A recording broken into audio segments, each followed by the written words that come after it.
Okay, we stopped at the end of chapter 6, and we were through the 6th seal. And one thing I wanted to do, I wanted to back up just a bit to cover something. I left something out that I just wanted to make you aware of if you're taking notes on this. Go back to the 5th seal for just a minute, where this was the martyrs as the seal was broken. I mean, not the martyrs, the saints who were crying at the altar. And there was a scripture I meant to go over, and I just passed right by it, in Luke chapter 18, verses 7 and 8. And shall God not avenge his own elect, who cry out day and night to him, though he bears along with them? I tell you that he will avenge them speedily. Now, the seal says to the saints, wait a bit. Remember, we talked about that. But here, God's word through Luke says, I know you people are crying out. And remember what we talked about, how we do that very same thing. We look and we see what shape things are in and how things are going. And we say, oh God, how much longer? Oh my. You know, we probably would have pulled the plug a long time ago. But then we moved to the 6th seal. And we talked about the devastation and the destruction, everything that's going to happen. Everything's going to get moved around. And I want you to keep that in mind, because part of that's going to come into play here as we get into chapter 7. How just the effects of nature. You can look at now, thanks to technology, the effects of hurricanes and tornadoes, and think about that years ago. You used to not be able to see this stuff, and if it was way after it already happened, or people started cleaning up. Now with technology, if there's some sort of disaster of some sort, you can see this right away, and you see the effects. Think about what that 6th seal was talking about. All of this is going to just be one big calamity, and everything's going to be changed around. And one thing that I want you to pay attention to here, and I want to tie it into chapter 7 now, think about the damage from winds. Now, isn't that kind of ironic? You can't see wind, but oh, what a damage it can have. It can tear something up. Everything else you kind of can see. You can see lightning, you can see rain, and you can see snow, you can see all these other things. But wind, you can't see the wind. You can't stop the wind. Do you ever think about that? You can reroute water. Now, water's going to find a place to go, but you can't change wind. Think about that. Well, let's look at chapter 7. John goes back to writing, after these things. Now hopefully you recall this. He said that very thing at the beginning of chapter 4. When we finished looking at everything that was written to the churches, when we looked at the 7 letters, John said, after these things. What does that mean? The reason there's a meaning behind that. It means this has already happened. So, after the 6th seal has been declared here, after these things, I saw 4 angels standing at the 4 corners of the earth, holding the 4 winds of the earth, that the wind should not blow on the earth, on the sea, or on any tree. Now here's what I want you to think about. A couple of things here. I don't know if there is a significance to these 4 angels. I don't know that they're to be representing something. I have looked as far as I knew how to look. I could not find something. There was one person who kind of insinuated something, but it's pretty weak. I just cast it aside. But here's something I want you to pay attention to. Notice 2 things right here. The power of angels. God has used an angel Notice, it's just one. That's all. One on each corner of the earth. The power of an angel to hold back the destruction that wind could do. That shows you the power God has. That shows you the power that He has in angels. All it took was one. And then what kind of resonated with me a little bit more is that, you remember when Jesus said, I could have called 10,000 angels. Oh my gosh, how much power would that have been? We're looking at the power of one angel holding back the wind at one corner of the earth, and they're doing it successfully. Look at this next part here. The four winds, at the four corners holding the four winds, meaning the entire earth is being protected. We generally think about four directions. You think about a square as four corners. It kind of covers everything. 4 is the number, not just here, but generally throughout, that sort of means worldwide. You know, we talked about 7 being Jesus' number, so to speak. 6 is Satan's number, and 4 relates to worldwide. Here, Jesus' word to John, I've got 4 angels at the 4 corners holding the 4 winds. So that tells me there's winds coming from every direction. Wow. Something big getting ready to happen there. Bill, Yeah. what you were just saying about the 4 angels. Yeah. I'll read this King James, but it's in verse 3. It says that they're holding back the winds until the 144,000 can be sealed. Yeah, that's it. So all the destruction and stuff ceases. Yes, that's what. Yeah. 144,000 are sealed. Yes.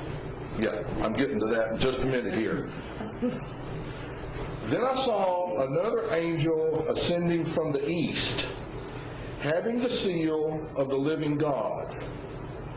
And he cried with a loud voice to the 4 angels, to whom it was granted to harm the earth. Now these angels have the power to let go, and they got their instructions at the right time. Let go of the winds.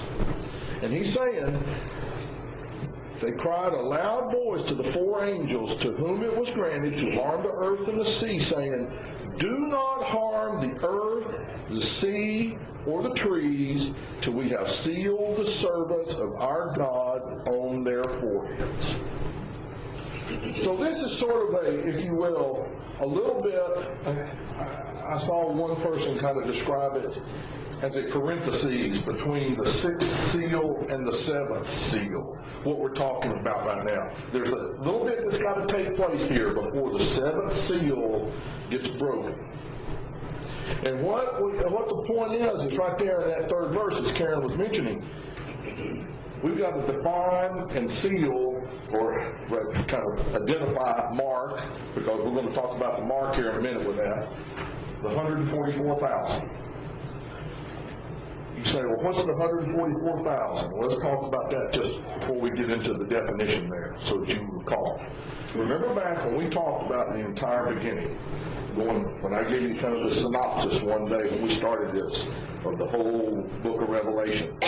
After the rapture and the breaking of the seals here, one thing, when the tribulation period starts, you're going to have 2 witnesses, and you're going to have the 144,000.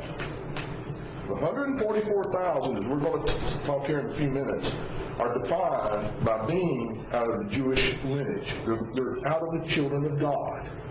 And we're going to talk about the different tribes or the different lineages that they're going to come from. What's the purpose of the 144? Keep in mind again, when the rapture has taken place, all the Christians are gone. Remember that. So you have the earth down here with all of the non-believers and the people who have rejected Jesus, who have rejected the Word. but the Spirit will touch 144,000 of his lineage there, who will be, if you want to call it the worldwide missionaries, that's the best way I know how to describe it, who will go and talk about God and his Word. So you have the two witnesses, and the two witnesses, I keep bringing them up because they play a special role. The two witnesses, just again, two witnesses, as I said, we don't know who they're going to be. There's talk that one of them would be Moses. And the reason is, Satan wanted Moses' body. God wouldn't let him have it. So, that is still a possibility. There's been talk about the second witness might be Elijah. And the reason, how did Elijah leave here? Swooped up. Well, Moses is still revered in the Jewish religion. I don't like to, but in that faith, as still being very respected, if you will. But these two witnesses, they're going to carry God's word, but they're going to perform miracles. They're going to do some miraculous things in front of people. But they're only going to be here for half the time. Through 3.5 years, they'll do this on the front end of the tribulation period. And at the end of 3.5 years, they'll be killed. And they're kind of going to lay in state for a small amount of time, if that's what you want to call them. And then, you'll see them arise. And they're gone. And people are going to wonder, what was that? But you still got the 144,000. The 144,000 have, in my opinion, a very daunting job in front of them. A tough job. And you say, well, 144,000, that's a whole lot of people. Well, let's put it in a little bit of perspective. Right now, there's approximately 7.4 billion people on this earth. Okay? Conservative estimate. If the rapture came today, how many do you think would leave? Karen says that many. You ever thought about this? How many do you think are really Christian, child of God believers that when the rapture comes, they're gone? How many out of that 7 billion do you think are going to be out here? Well, I heard an estimate of 20% would be roughly 1.5 billion. Okay, 20%. You think that's a good number in your opinion? You think it's high? No, you think it's high? Okay. Think about that for a minute, folks. What you're saying is, out of every 5 people that you see, only one is a real Christian. Is that a fair number? Well, okay, we'll run with that. I just want you to think about it for a minute. But what I'm trying to do is get you to kind of get a picture of the magnitude here. So what'd you say with that? You did the math? 1.5. 1.5. So we'll make it 5.5 billion left. We'll make it that number. 6 billion. Okay, we'll leave 6 billion. We work for the government, so we can round up. Right. So you got 6 billion people. 144,000 missionaries to reach 6 billion people. You with me so far? Let me put it to you in another way. You say, well, how big is 144,000?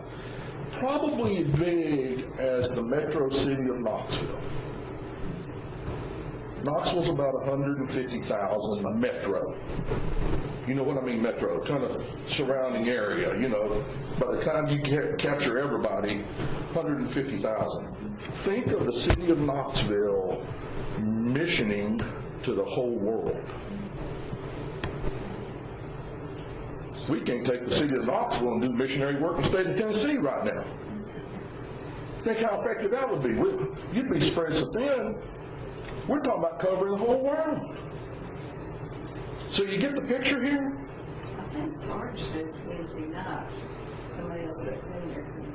correct me if I'm wrong, but I think he said that in India, there's like 2 billion people, and there's one Southern Baptist mission left in India. I don't know about the one, but I wouldn't disagree with the 2 billion. I mean, it's very densely populated over there. But you see the situation. So I don't want you thinking that simply because 144,000 that, oh my, there'll be missionaries running around everywhere on every street corner. We bring in a second factor with this now. These people are operating in an environment, I'll say, of fear and dread because of Satan and the Antichrist and the false prophet, who are going to create situations to make it extremely difficult for these people to preach and teach the Word of God. Now, right now, we have the luxury. Think about this for a minute. And I call it a luxury, where you can go preach, teach, talk, witness, and display the Word of God without any repercussion whatsoever. In this country. In this country, yes. Other places, your life is on the line. But in this country, and that's what so many of us are aware of, however, all that's going to change. But let me point something else out too, before I forget to say this. When the 144,000 are identified, they will be protected through the entire 7-year tribulation period.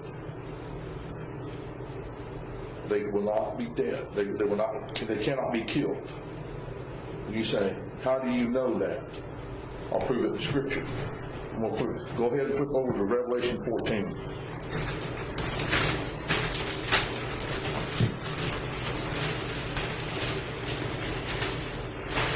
As we get near the end of the tribulation period, Revelation 14, starting in verse 1, then I looked, and behold, a lamb standing on Mount Zion. Who's the lamb?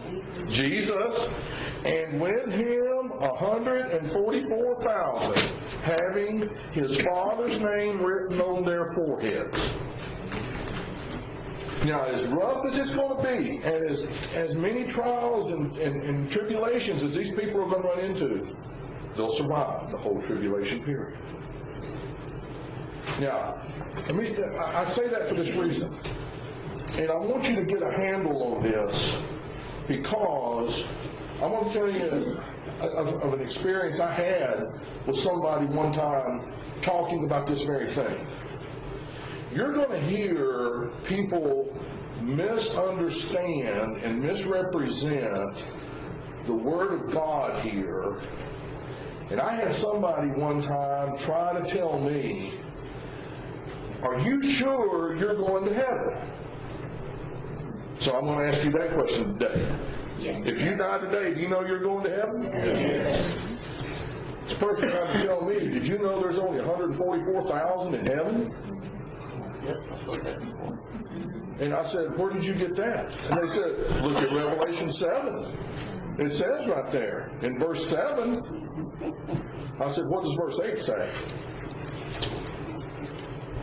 Go ahead and read verse 8.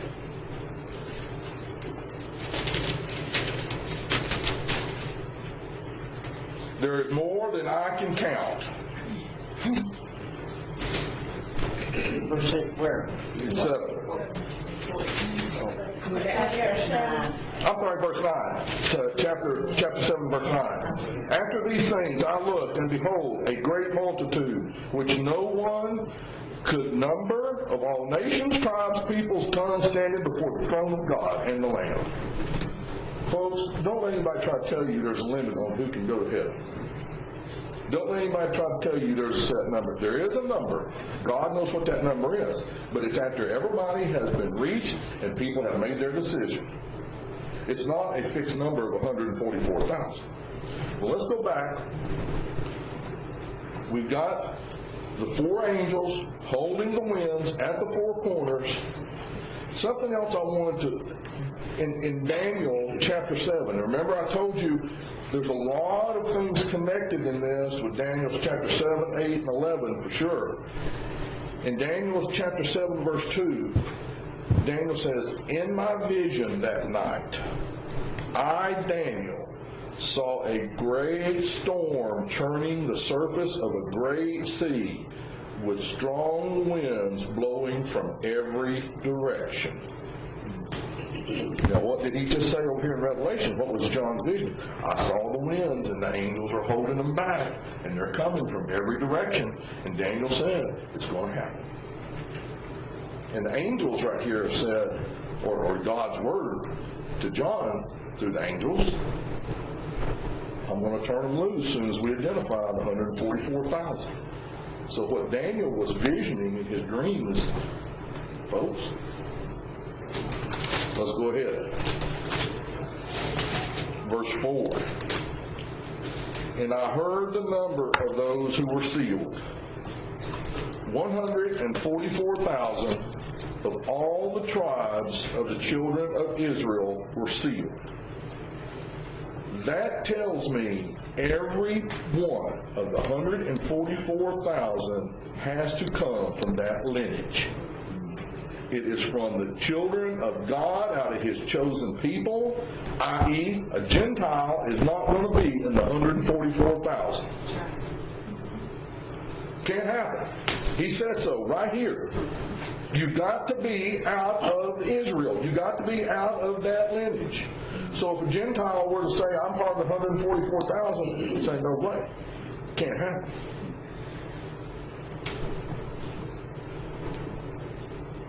They were consisted of the tribe of Judah. 12,000 were sealed. The tribe of Reuben, 12,000. The tribe of Asher. The tribe of Naphtali. The tribe of Manasseh. The tribe of Simeon. The tribe of Levi. The tribe of Issachar. The tribe of Zebulun. And the tribe of Joseph. And the tribe of Benjamin. Now, if you wanted to go back and look, you got to go all the way back to the Old Testament, where the 12 tribes were established, you're going to see this list doesn't match that list. Joseph doesn't get a tribe. Joseph is not there, and there's another one that's not there. The tribe of Dan. Dan, let's talk about him first. Evidently, and I didn't go into a lot of study on the tribe of Dan, but I did find some facts. Evidently, oh my, mean people, didn't have the best of reputations. They didn't act and didn't behave like a lot of the others. That's just the best way I know how to say it. As such, God chose not to include them as part of the group from where the 144,000 could come from. Let me see which one. The tribe of Manasseh was the one who took that place. Now, as Jeannie said, we don't see Joseph. Well, here's the way I'm going to do this is just read this. Judah, the ancestor of King David and of the King of Kings, who will reign from David's throne over all Israel in the millennial period, is listed first, and Manasseh is listed in the place of Dan, the evil idolatrous tribe. So what happened there, they went a little backwards in the lineage and picked up. So the reason I point this out is that if you ever try to go back and match one for one, you're not going to be able to do it. There's going to be two exceptions. So make note that the list in Revelation is different than the 12 original tribes that were established in the Old Testament. Well, who was Manasseh? Was he an uncle, or what was his relation? Manasseh was the son of Joseph. That's all I know. Okay. That's all I know. Well, he had two sons, you reckon the other one took Joseph? I don't know. Okay. But there were only 12 originally, correct? There were only 12 originally, yes. My footnote here said that That's right. Joseph stands for Ephraim, E-P-H-R-I-A-M. Ephraim and Manasseh both were from Joseph. Yeah. Now, as I read Revelation 14, keep in mind, these 144,000 that we just talked about, they're going to be protected. And you'll see them again. And they'll have the mark. Let's look at verse 9 now. Do you have any questions about any of that? I do. Okay. You're saying the tribe of Joseph isn't a part of this, but then you're saying Manasseh and one other tribe is from Joseph. Is that what you said? Yeah. Am I missing something? No, it was his son. Manasseh, Ephraim. Those are the father, Joseph. Joseph was the father of those two. No, but okay, Yeah. I got you. Well, I always thought that these 12 tribes were going to be the same 12 tribes I that... did too. Well, essentially they are, but there's some different names. If you go back and match, you'll see what's listed in the Old Testament. The names are not going to match exactly here, but it's of the same lineages. Well, your inference was that one tribe got excluded because they were so mean. Well, They did, because they were the tribe that went so far away from God that they went into idol worship. Dan did. I'm sorry, let me clear this. Dan, the tribe of Dan was omitted. I understand that. Okay. Essentially, Joseph's sons, his two sons, are listed here. One took the place of Dan, and the other took the place of Joseph. But when you do the comparison of 12 against 12, as I heard you say, they're not going to match up. So somebody has been, I guess you're saying that, but you just said then those guys were the sons of Dan, so that No, sons of Joseph. Oh, sons of Joseph. Yes. So Dan's tribe got excluded, Yes. so it really, like you say, doesn't match up. Yes. Yes. Well, okay. Yeah. But, been around the earth for a long time, I guess you'd think, but I mean, that's what I've always heard, that these 12 were going to be the same as the 12 over there, and the Jewish people believed that, so they probably wouldn't accept this, true? They possibly won't, but as I studied what this says right here, essentially the 12 groups of people that are listed in Revelation actually came from 11 of the original tribes. Dan has been excluded because of their idolatrous ways that they developed. Well, you could look at it like, I mean, this is just a comparison, but just take the 12 apostles. After Judas Iscariot betrayed Christ, he was no longer an apostle. But they brought in another person to take his place. But they're still called 12 apostles. Yeah.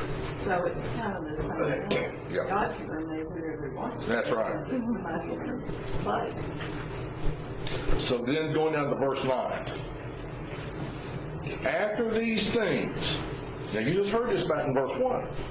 Again, after these things, I looked, and behold, a great multitude, which no one could number, of all nations, tribes, peoples, and tongues, standing before the throne and before the Lamb, clothed with white robes, palm branches in their hands, and crying out with a loud voice, saying, Salvation belongs to our God, who sits on the throne, and to the Lamb.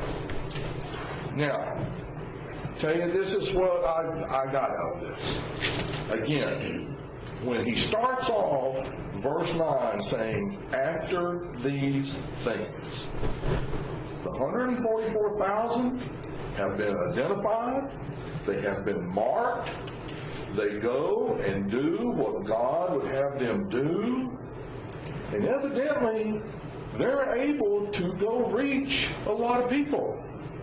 Now, we've kind of talked about how it's going to be tough, if you will, to be saved during the tribulation period. And I agree.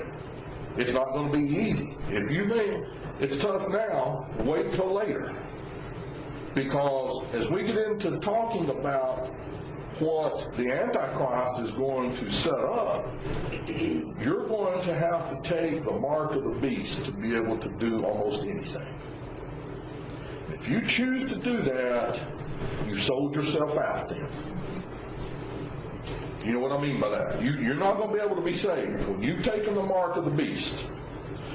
But if these people, the 144,000, reach you, and they are able to talk to you and teach you the Word of God and have you become a believer, you can do that.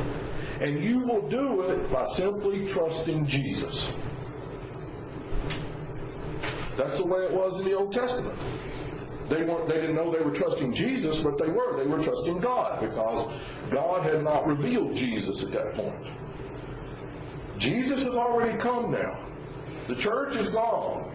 And you've got the 144,000 who are out teaching and spreading His Word, and people are going to put their trust and faith in Jesus, as it says right there in verse 9. So that tells me the 144,000 are somewhat successful here. But keep in mind what I gave you the numbers. What did we decide on? 6 billion? We know not all 6 billion people are going to be saved. But it says it's a number bigger than I can count. Well, how big is that? I don't know. I'll give you a comparison. Some of you go to the UT football games. If you hadn't been to Neyland Stadium in a while, go take a peek someday. How many people can Neyland Stadium sit now? 105, 106,000, somewhere around there. You think you could count, if you saw that many people, you think you could count them? No, you'd say, there's more than I can count. I can't count that. We do good count service down here, don't we, Jack? I say we, Jack does it. You know, there's only 300 or 400 people down here. And sometimes we say, boy, that's more than I count. We're not talking about huge numbers, but we're talking about a significant amount of numbers. We're talking about a number where I think these people will have some success. And the bottom line that I want you to take away with this is there will be people saved during the tribulation period. The 144,000 will get the word out to people. The people will put their trust in Jesus. I think it's going to be a whole lot harder, though, than it is today. I've always heard that, but I always thought and believed that if you have the chance now, I'm saying in this room, once the tribulation happens, I didn't think anybody, you know how people talk. I think it's a misperception. From what I understand, the Scripture says right here, the 144,000 will go out into the world, and they will save some people. Or they will, Jesus will do the saving. Yeah. But they will have people come to believe in Jesus Christ. But it's going to be very tough. People, right now, and to Brian's point, which I thought was good, about right here in this country right now, you're not forced to make a decision. There's going to come a point where people are going to have to make a decision. I'm either going to try to live for Jesus, or I'm going to live for the beast. Well, I have a question. My understanding, based on what we've read and what we've studied in the past, these 12 tribes are Jewish descendants. Mm-hmm. And they're going to go out and preach the word of Jesus Christ, is my understanding. Mm-hmm. How do they get to be? Are they going to be just people that they're going to select it, or are they going to get a special indwelling of the Spirit of God and Jesus Christ? Mm-hmm. I mean, we didn't really say that, because in this understanding, if you look at it, these all people are Jewish people. There's going to be, these people are going to be Spirit-filled. They're chosen. They don't know it. These people, the way I understand it, the 144,000 will have an experience to where the Spirit will fill them and they understand this is what I have to do, and they're going to go do it then. They will be filled with the Spirit, and they will go preach and teach God's Word. These 144,000, I believe, today, don't know that they exist. I mean, that to me wasn't a real clear point. I don't believe they know it. I don't know if everybody else felt the same way, but I just thought that was a point of clarification. Just kind of like,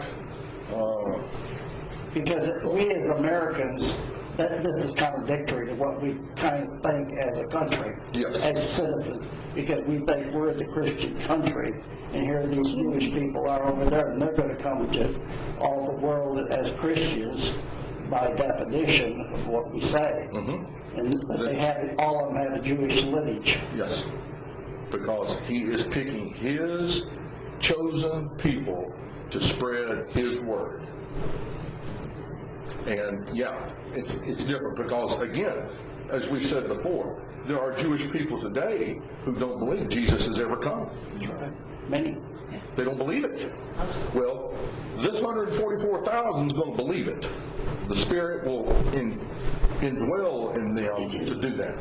I was just going to say in reference to what Hazel said. Of course, you know, all of us, depending on how we've been taught and raised and how the Spirit deals with each individual, that's how we determine what we believe. I think it's, you know, if the Holy Spirit tells me that that's the way it is, then that's what I believe. But to what Hazel was saying, I've always heard and been taught that people who are alive right now, who have heard the gospel and been exposed to the gospel and rejected the gospel, that they won't be the ones that will be saved during the tribulation. It will be people who've really never been exposed to the gospel of Christ, because once you reject Christ, totally rejecting, that's the unpardonable sin. Unpardonable meaning you can't be pardoned or redeemed from that sin.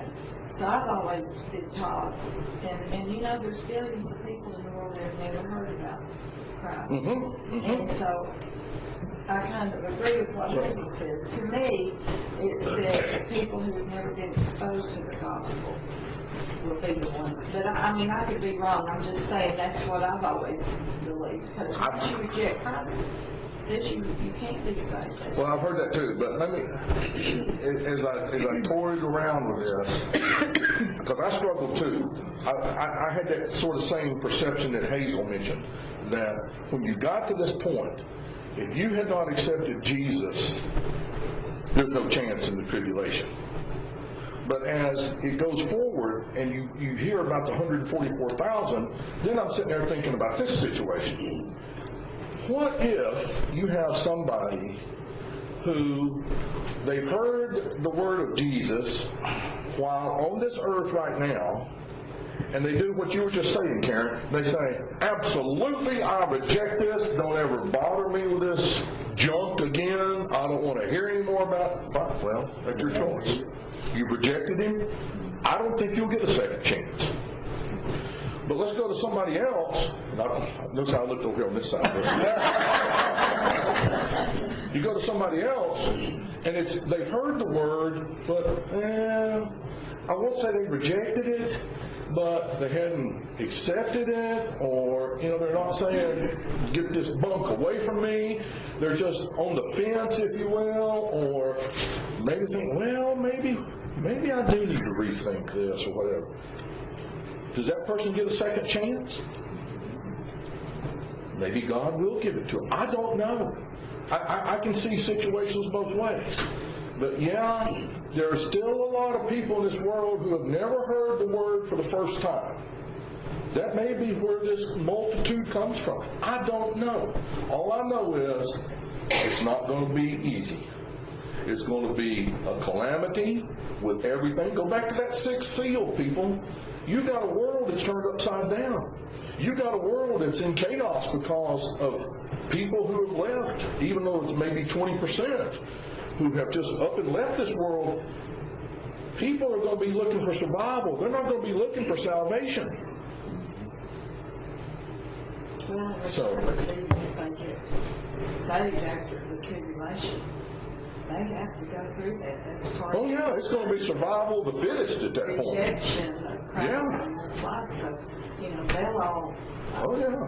my understanding is all the people who will be saved in the tribulation will be martyred. I mean, they'll. Oh, yeah. They don't Oh, have yeah. to mark the beast or die. So they Well, will that- survive the tribulation. They may, but I think it'll be very tough. I think there'll be a lot of underground and undercover Well, worshiping or Went to the mountains for protection, I mean, so. that's right. I don't know, I guess we'll all know what he's saying. Well, I have another question, but Okay. since we're really trying to learn this stuff, Yeah. to understand it, you made the comment that these 144,000 people are going to get a mark. Mhm. Does it say anywhere specifically what kind of mark they're going to get? Only go back, you gotta go to chapter 14, and it says they'll be marked on the forehead. Yeah, It'll say, my Father's name is on their forehead. I'm pretty sure that. Yeah, I hate to jump ahead, but I need to get there to tie it to this so that you have the good foundation here so you can go forward. But in chapter 14, verses 1 to 5, So people can differentiate who those people really are. you'll know them. You'll know them. I still don't understand about the tribes of Joseph and all that. Okay? Who's missing in that line you said? Dan. If you go back to the Old Testament, Dan was one of the 12 tribes originally. In this list, Dan's not there. Dan has been omitted. They were, I say, somewhat evil. They became idolatrous. God chose not to include them. What he did include, though, was one of the, if you want to call them, I'll call it the sub-tribe of Joseph. Okay, so like Joseph's, Joseph had two sons, Yeah. Ephraim and Manasseh, and both of those are listed here. okay. So essentially, you had 12 groups of people from 11 original tribes. Okay, but I know I wrote down Joseph was not part of that one. Well, he's not listed, but he's the father. He's it's of his lineage. Well, even back when it was being divided, who was their father, obviously? Jacob, Isaac, who was Abraham. Abraham? So Abraham. 12 tribes, who was their father? Isaac had, Isaac, Jacob had 12 sons. Yeah, I want to say Jacob. Jacob, okay. So when that was divided out, and it was telling the names of the people that would have each tribe, it tells there that Joseph is not in it, but his two children are. In Revelation. No, back over in the Old Testament, Oh. when they're first divided. Oh, okay. The 12 tribes. Joseph's children are used, but not Joseph's. Is this a question? No. Oh, That's what I'm trying to oh, okay.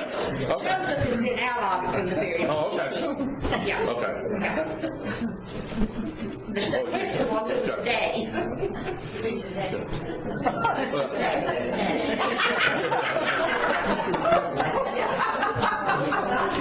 Tom, you better delete that from the report.